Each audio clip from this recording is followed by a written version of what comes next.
दिनै सैत्र दाननि जोबथा सान। दिनै बे सैत्र दाननि जोबथा सानखौ आसाम रायजो नाङैनो मकर संक्रान्ति एबा मोसौनि सान महरै फालिनाय जायो। दिनैनि बे सानावनो बर' हारिजों लोगोसे आसाम रायजोनि सुबुंफोरा मोसौ मैसोफोरखौ थुखैयो।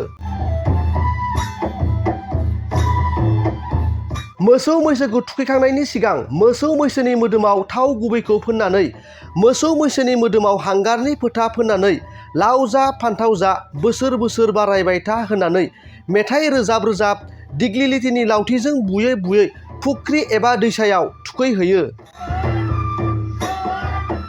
थुखैखांनायनि उनाव दोनदाल एबा फागा गोदानजों गोदान खुन्थिबो होनाय जायो।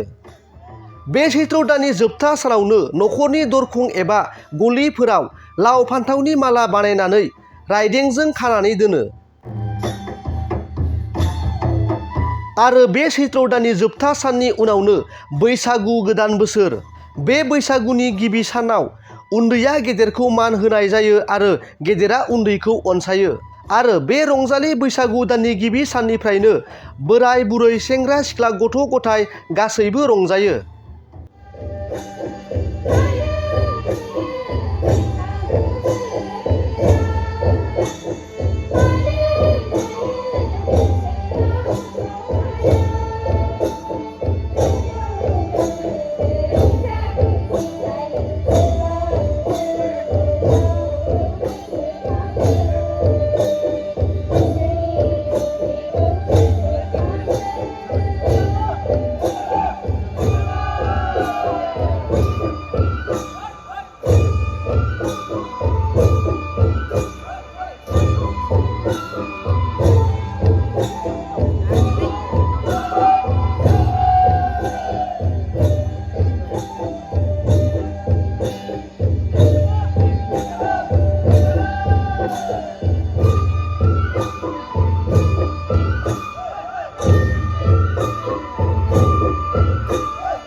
गोजोनथाव खौरां, नोंथाङा नोंथांनि गला एबा अफिस फसंथानफोरखौ जोंख्लाब माख्लाब साजायनो गोसो गैया नामा?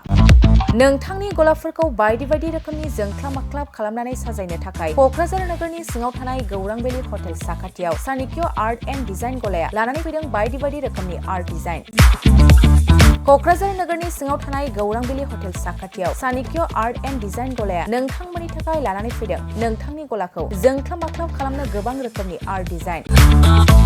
बेफोर आर्ट डिजाइनफोरनि गेजेराव दं 3D signboard, 2D signboard, acrylic trophy, ACP panel, name प्लेटार्स, रेट्र', रिफ्लेक्टिभ साइनबोर्ड, नियन साइनबोर्डफोरनि आर्ट डिजाइनफोरखौ नोंथाङा चाणक्य आर्ट एन्ड डिजाइन गलानिफ्राय मोनफुंनो हागोन।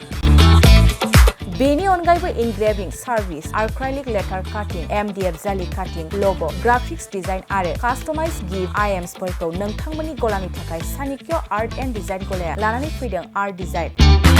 गोबां बाथ्रा मिथिनो थाखाय नोंथाङा नैबे 9706125636 6800981649 जानबुं नम्बरनि गेजेरजों खौरां लाहरनो हागोन।